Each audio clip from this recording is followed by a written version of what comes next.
bendiga a todos. Muchas gracias por acompañarme una vez más. Aunque el mundo está en caos, está en pánico, Dios aún está en control.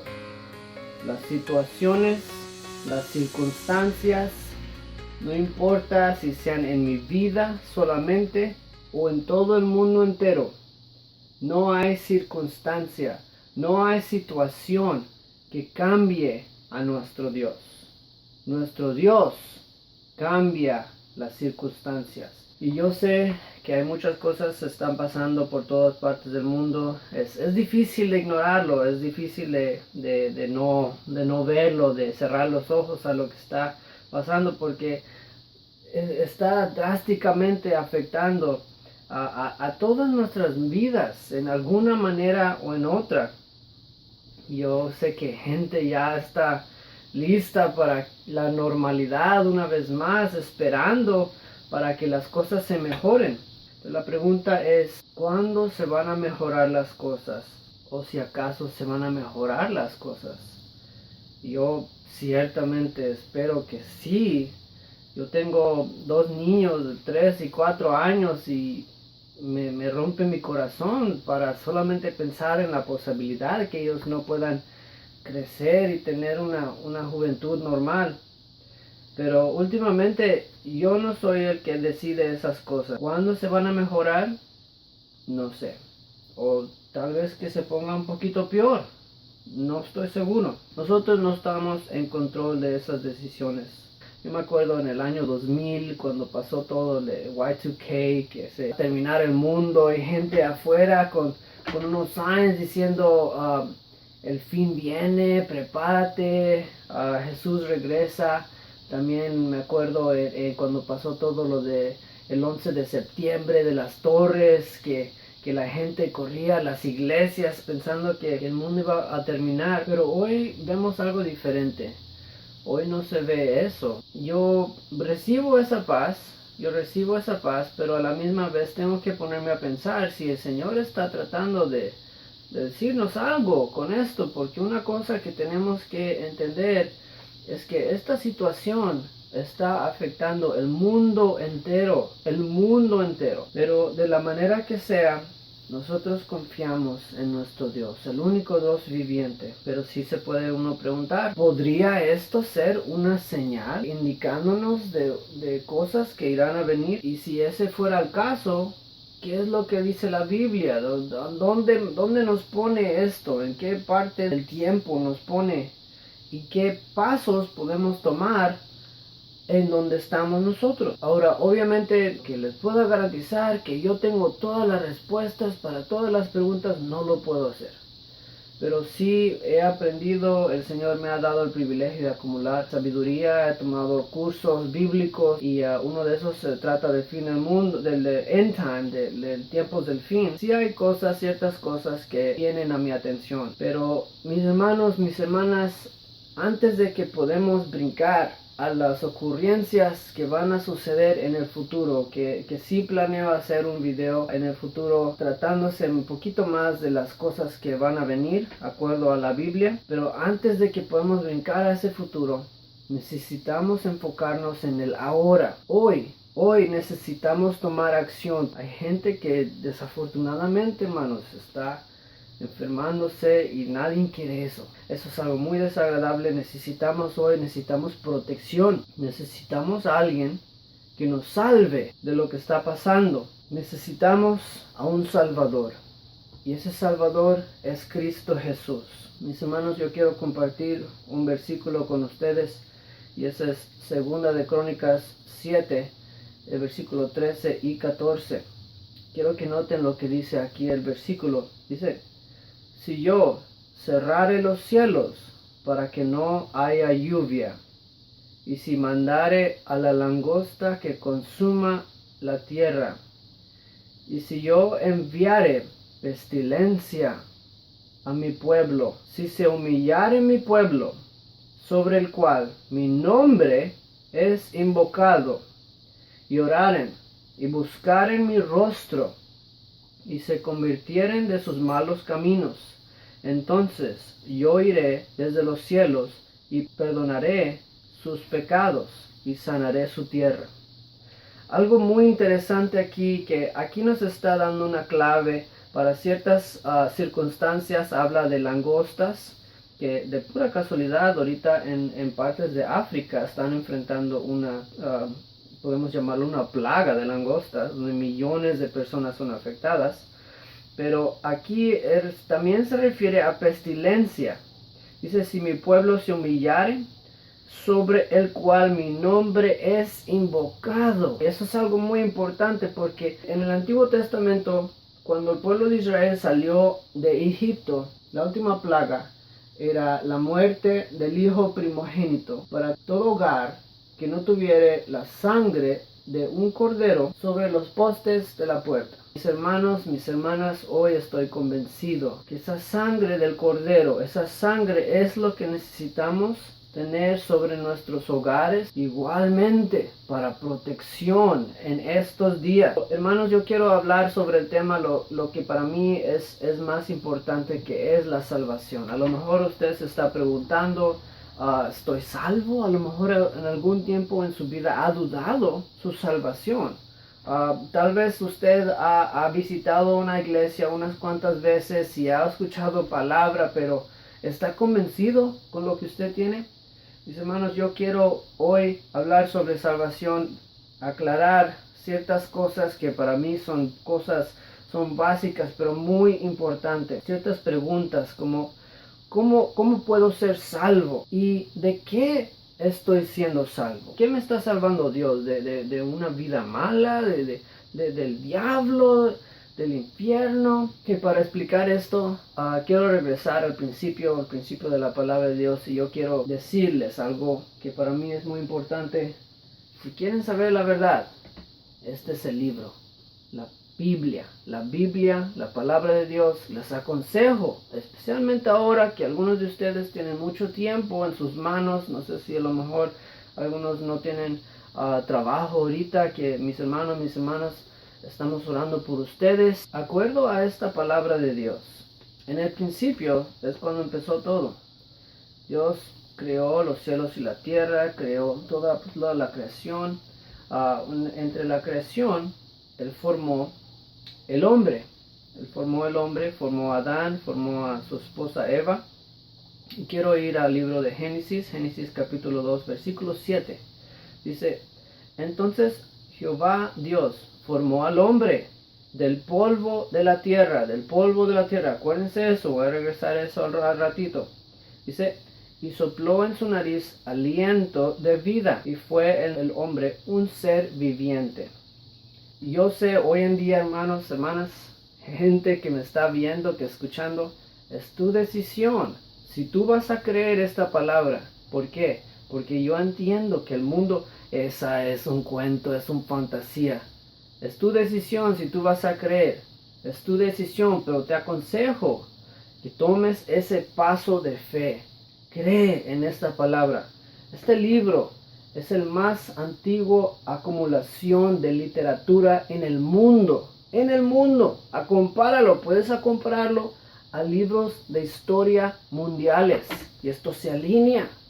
Créelo. Es la palabra de Dios. Vamos a brincar a Génesis 2, 16 y 17. Dice, y mandó Jehová Dios al hombre, diciendo, de todo árbol del huerto podrás comer, mas el árbol de la ciencia del bien y del mal no comerás, porque el día que de él comeréis, ciertamente vas a morir. Okay, un mandamiento, una cosa les pidió el Señor. Mira, aquí los puse en un paraíso, en un jardín hermosísimo, creado con las manos del creador del universo. ¿Qué más podrían creer? Hay un detallito. Hay un árbol aquí, de todo árbol puedes comer, pero de este único árbol no puedes comer. Ahora, ¿sería casualidad que Dios les dijo eso? No, era un plan, era un propósito.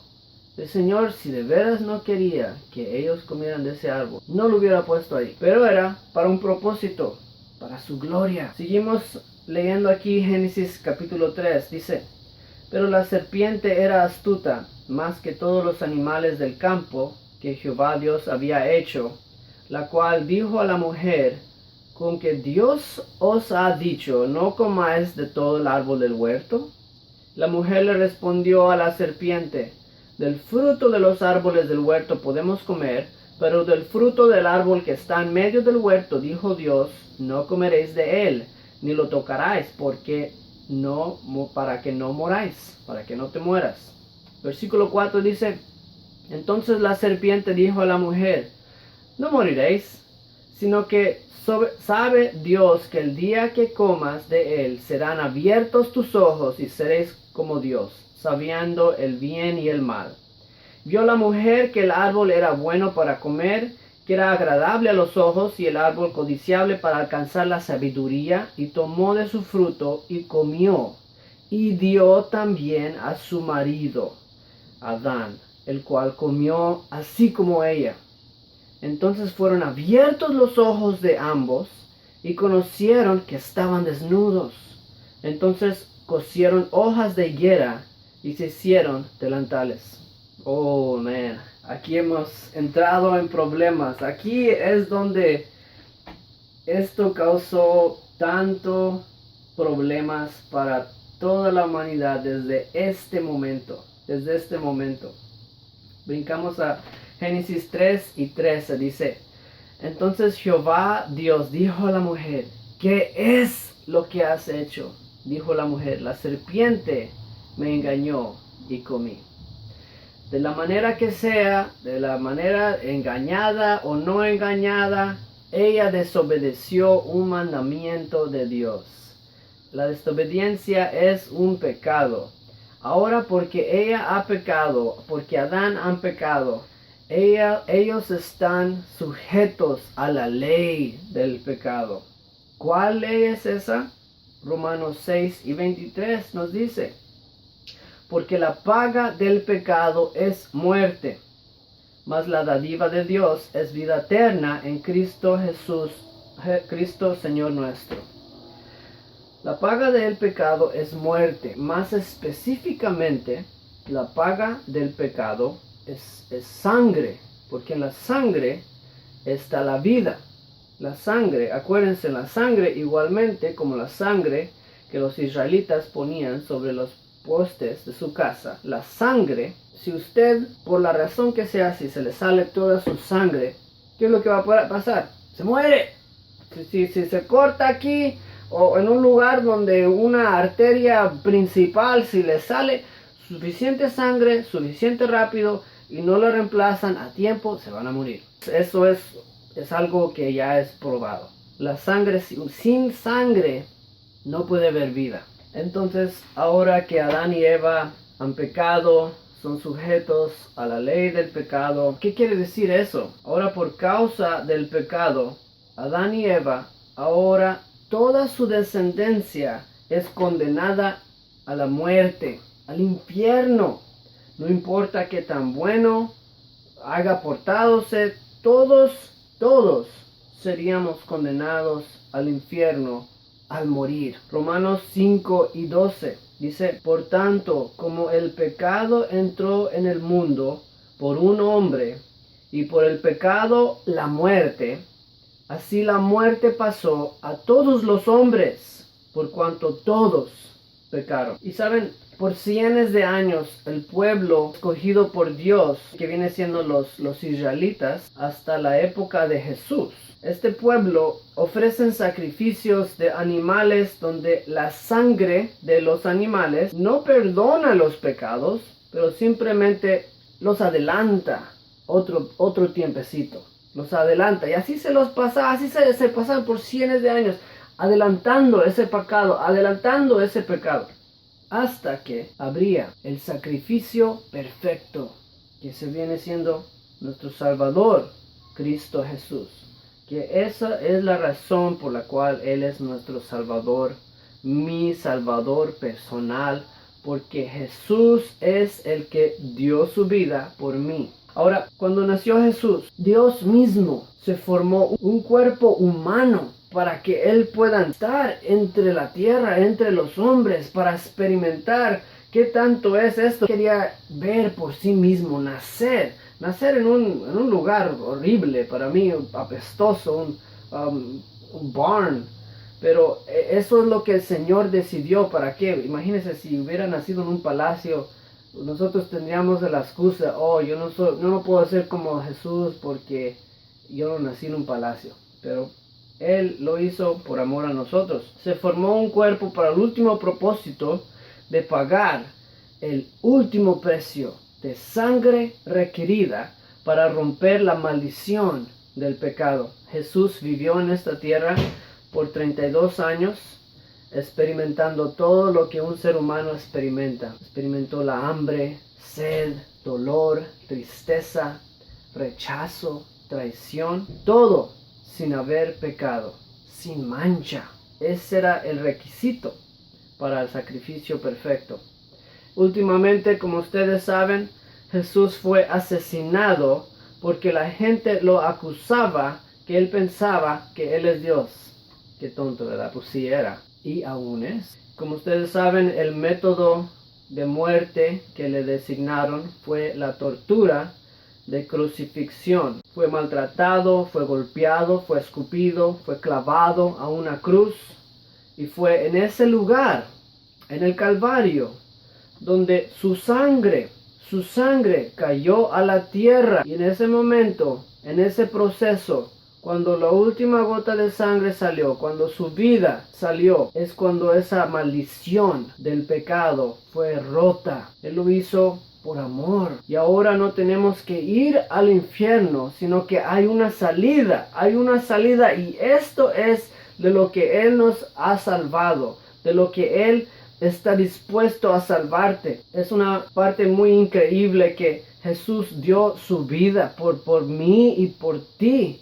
Aún sabiendo qué malas personas íbamos a ser, aún sabiendo, aún en nuestro más profundo. Romanos 5 y 6 dice, porque Cristo, cuando aún éramos débiles, a su tiempo murió por los impíos.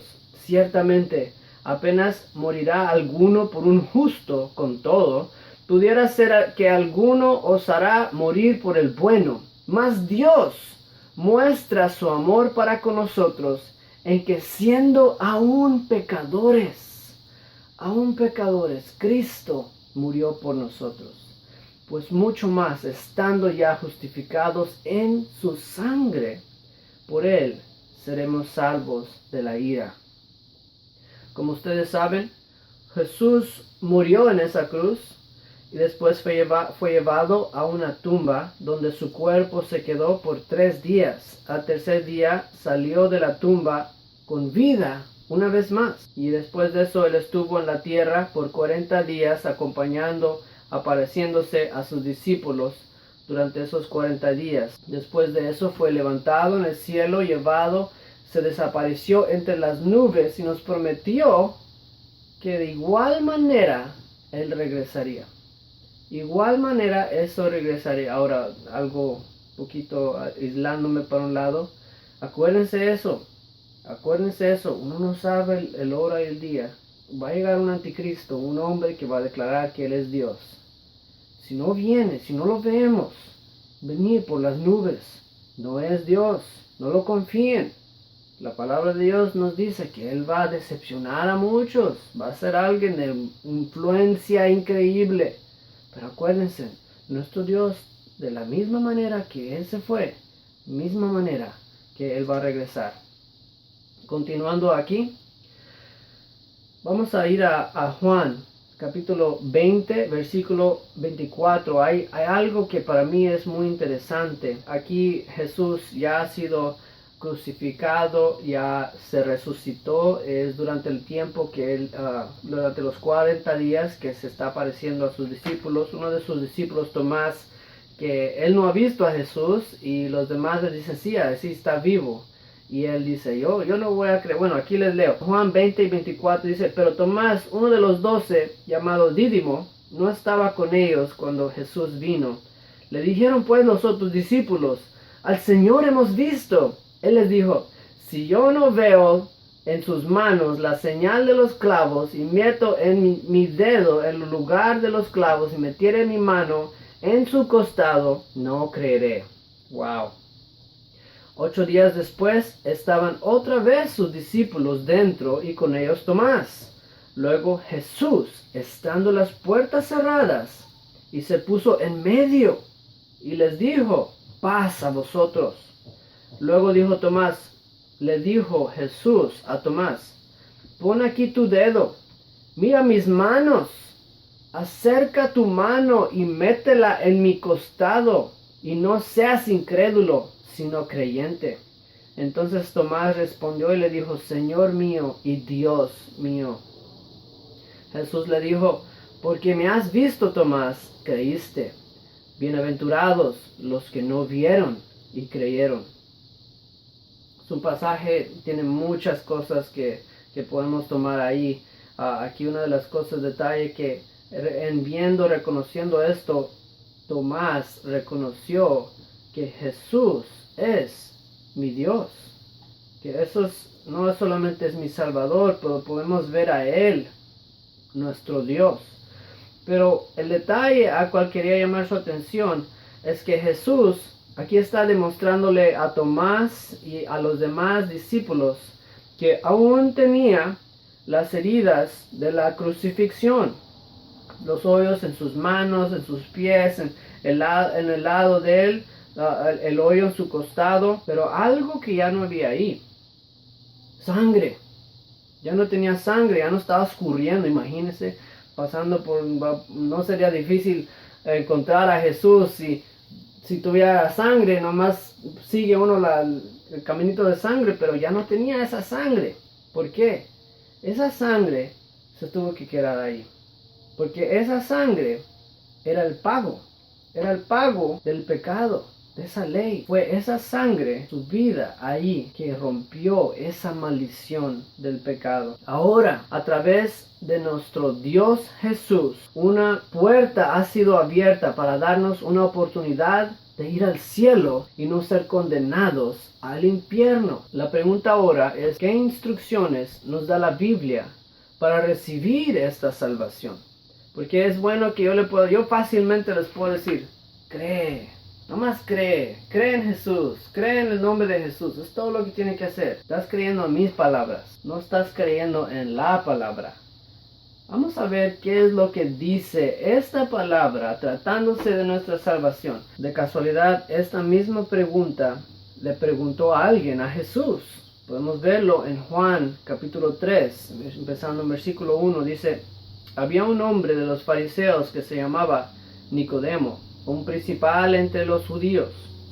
Este vino a Jesús de noche y le dijo, Rabí, sabemos que has venido de Dios como maestro, porque nadie puede hacer estas señales que tú haces, sino está Dios con él. Respondió Jesús y le dijo, de cierto te digo, que el que no naciere de nuevo no puede ver el reino de Dios. Y eso es algo muy interesante que yo voy a explicar un poquito más, pero el nacer de nuevo es una transformación, y aquí vamos a seguir leyendo. Versículo 4 Nicodemo le dijo, ¿cómo puede un hombre nacer siendo un viejo? ¿Puede acaso entrar por segunda vez en el vientre de su madre y nacer? Respondió Jesús, de cierto te digo que el que no naciere de agua y del Espíritu no puede entrar en el reino de Dios. Lo que es nacido de la carne, carne es, y lo que es nacido del Espíritu, Espíritu es.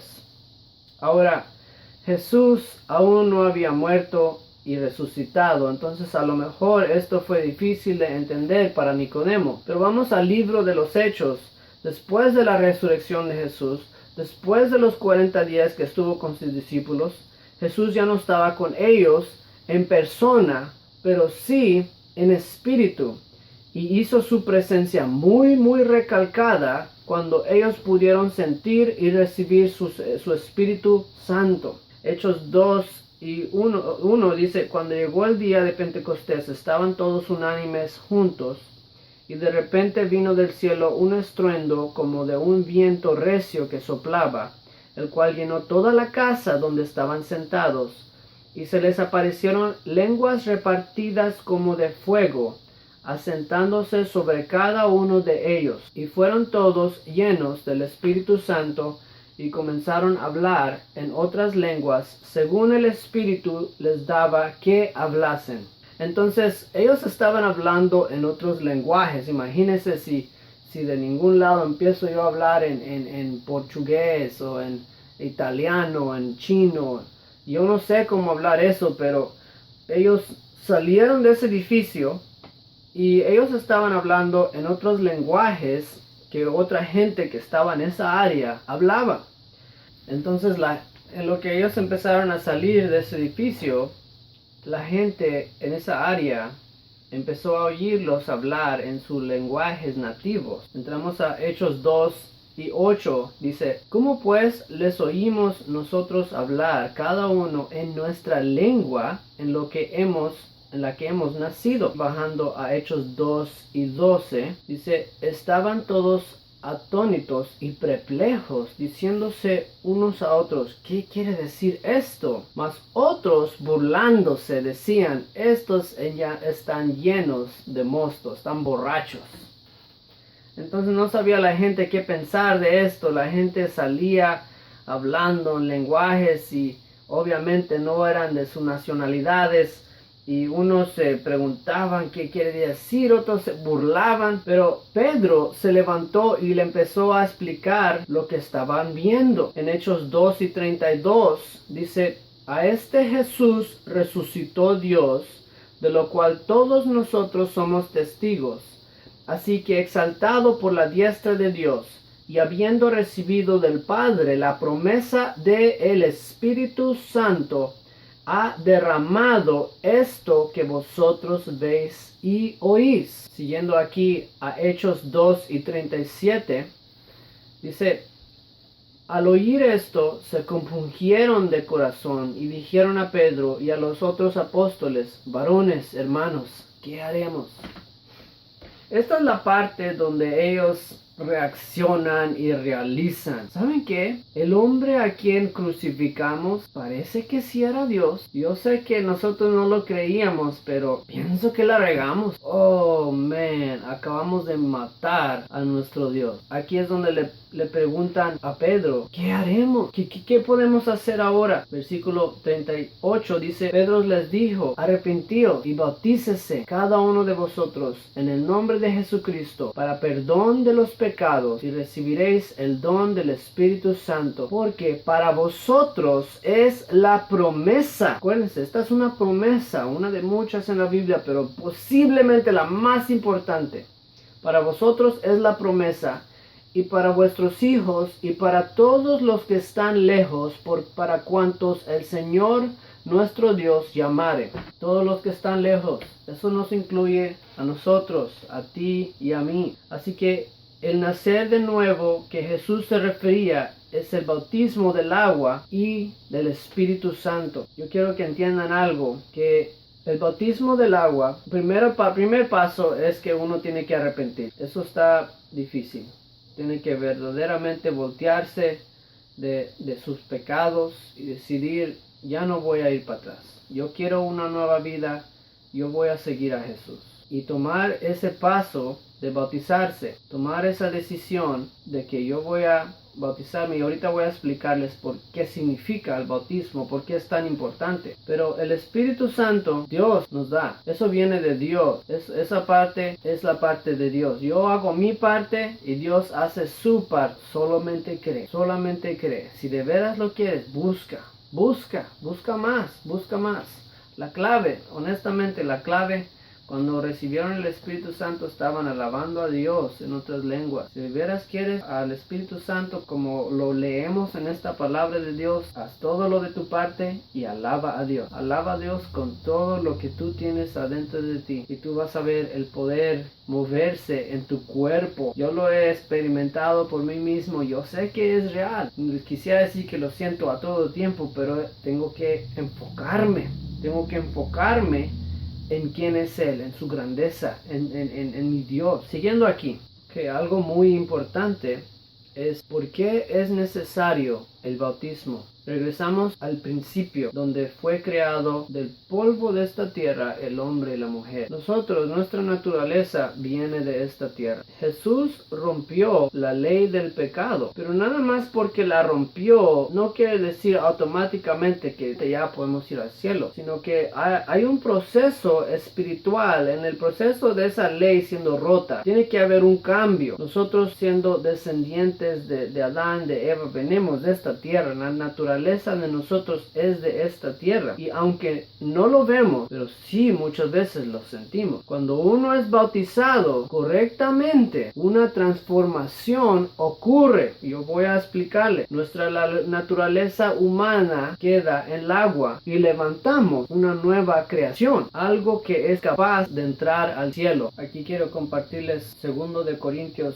5 y 17. Dice: de modo que si alguno está en Cristo, nueva criatura es. Las cosas viejas pasaron, he aquí todas son hechas nuevas. Aquí es una de las escrituras que nos enseña el cambio que ocurre, pero no es todo. Romanos 6 y 3 dice: ¿o no sabéis que todos los que hemos sido bautizados en Cristo Jesús, hemos sido bautizados en su muerte? Acuérdense que la muerte de Jesús, obviamente Él no murió porque resucitó de la tumba al tercer día, pero la muerte a cual refiere este versículo es a la sangre. La sangre, cuando se le salió la sangre de su cuerpo, cuando cayó sobre esa tierra, dio su vida. Ahí es el pago, esa muerte. Su muerte quedó, la sangre quedó. Versículo 4 dice: porque somos sepultados juntamente con Él para la muerte por el bautismo, a fin de que como Cristo resucitó de los muertos por la gloria del Padre, así también nosotros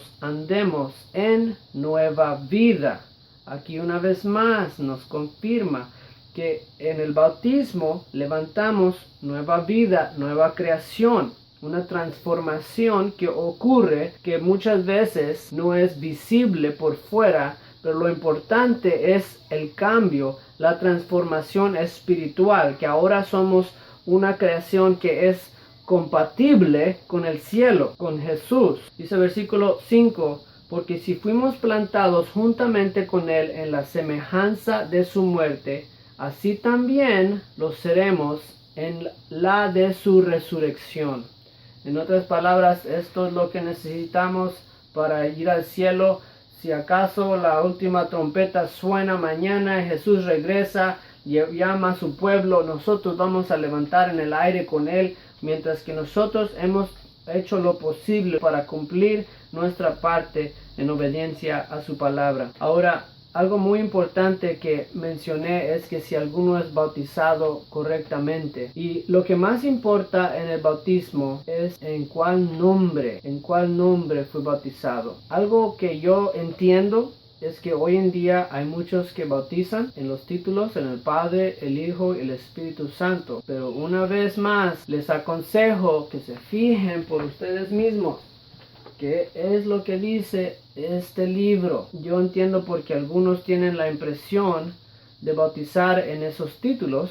Hay escrituras donde, es más, Jesús le dice a sus discípulos: vayan y bauticen en el nombre del Padre, el Hijo y el Espíritu Santo. Pero Él estaba tratando de dar a entender a sus discípulos que Él es el Padre, Él es el Hijo, Él es el Espíritu Santo, en su nombre. Y si pueden confirmar eso, si siguen leyendo y ver en cuál nombre, cómo bautizaron los discípulos a quien Jesús les dijo esas mismas palabras. Mis hermanos, mis hermanas, todos los instantes donde gente es bautizada en la Biblia, son bautizados en el nombre de Jesús. Todos los instantes donde encuentra fulanito fue bautizado, todas las veces fueron en el nombre de Jesús. Hay una excepción a eso, y es Juan el Bautista. Como ustedes saben, él vino antes de Jesús. Él era quien iba a anunciar, preparar el camino para Jesús, y él bautizaba. Pero aún la gente que fue bautizada bajo el bautismo de Juan el Bautista, al conocer estas palabras, ellos fueron bautizados de nuevo en el nombre de Jesús. Si se deciden, quieren ser bautizados, asegúrense que lo hagan bien, sea en el nombre de Jesús. ¿Okay? Hechos 4:11 dice, este Jesús es la piedra reprobada por vosotros los edificadores, la cual ha venido a ser cabeza del ángulo, y en ningún otro hay salvación, porque no hay otro nombre bajo el cielo dado a los hombres en que podemos ser salvos. Si lo voy a poner en pasos, el paso número 1, tengo que creer. Tiene uno que creer, y yo sé que este mundo hoy trata de convencernos que no, pero uno tiene que tomar ese paso de fe. Decir, yo voy a creer esta palabra. Paso número 2, que esto probablemente es el más difícil. Tengo que arrepentirme del pecado en mi vida. Número 3, ser bautizado en el nombre de Jesús. Número 4, recibir el Espíritu Santo, el Espíritu de Dios mismo. El Espíritu que empoderó a Jesús cuando Jesús estaba en esta tierra. Ese mismo Espíritu que puede morar, vivir en nosotros mismos. Vivir y uno, mientras que uno esté dispuesto yo quiero hacer lo que tú quieres, Jesús. Yo quiero hacer lo correcto. Yo quiero ser la mejor persona que yo puedo ser, la persona que tú quieres que yo sea. Él empieza a obrar en nosotros. Y a lo mejor usted, no sé en qué situación se encuentre hoy. A lo mejor usted está temiendo. Y para mí esto es lo más importante que necesitamos hoy en día. Necesitamos asegurar nuestra salvación. Necesitamos poner la sangre de Cordero sobre nuestros hogares, sobre nuestras familias, sobre nuestras vidas, y orar que esta sangre es la que nos va a mantener salvos, nos va a mantener sanos, nos va a proveer. Nuestro Salvador va a proveer por nosotros. Si usted no está cumplido en estos pasos que le he dado, por favor, le aconsejo por su vida, por su alma, busque su salvación. Voy a orar en este momento, mientras que uno se quede enfocado, mientras que nosotros nos podemos quedar enfocados en nuestro Dios. Él va a seguir moviéndose, Él no cambia, Él aún en estos momentos, Él está trabajando, Él está moviéndose. Tengan cuidado qué es lo que mete aquí, ¿ok? Yo entiendo que uno quiere mantenerse al tiro con las noticias, con el Facebook y todas las cosas, pero si meto más de cosas que no son de Dios, cuando uno mete más de esto, todo lo que está alrededor, cuando mete más de eso, es donde uno se empieza a estresar, más de este mundo, más de este problema. ¿Qué es lo que pasa? Mi Dios se hace más chiquito, mi fe se hace más chiquita, más chiquita. Tenga cuidado que no haga eso. Ore todos los días, tome un día a la semana para ayunar, y les aconsejo, escoja un día por lo menos, de tomar tiempo de devoción familiar. Manténgase fuerte en Cristo Jesús. Vamos a orar, mis hermanos. Gracias, Señor Jesús, te damos en este día, Señor, por el privilegio de conocerte, Señor. Te damos gracias por tu gran amor, tu misericordia, Señor, tu gracia que tú nos has dado, Señor, el sacrificio. Te damos gracias, Señor, por tu sangre, Padre Santo, que tú derramaste en el Calvario. Señor Jesús, tú conoces toda cosa que está ocurriendo en esta tierra, que ha de ser muy imposible para ti, que tú pusiste las estrellas en su lugar. Señor Jesús, en tus manos ponemos, Señor, toda alma, toda vida, todo cuerpo, Señor, que se encuentra en dolor, en problema, en necesidad en este momento. Te pedimos, Señor Jesús, que aún en este momento, que tu Espíritu Santo, Señor, se mueva, que tú nos pongas en la palma de tus manos, Señor Jesús. Declaramos salvación, declaramos sanidad, declaramos protección, Señor, para tu pueblo, Señor, para todo aquel que esté viendo este video, Señor, que tú conoces los corazones, Señor, que tú trabajas, Señor, y tu manera, Señor, son incomprensibles. Pero, Señor, en este momento, para la alma que esté viendo este video, Señor, este mensaje, yo te pido, Señor, que ellos puedan sentir tu Espíritu mientras que tú obras, mientras que tú trabajas, Señor. Permítenos alcanzar esa salvación, Señor, que tú tienes para nosotros, Señor. En tus manos nos ponemos y te damos gracias porque podemos confiar en ti. Gracias, Señor Jesús, por tu salvación. Gracias por tu protección. En el nombre de Cristo Jesús, gracias te damos, Señor. Amén. Por este momento me despido. Muchas bendiciones, los queremos muchísimo a todos, los extrañamos y esperamos que una vez más pronto que el Señor nos permita una vez más reunirnos en su casa. Por este momento me despido, bendiciones en el nombre de Jesús, que Dios los bendiga.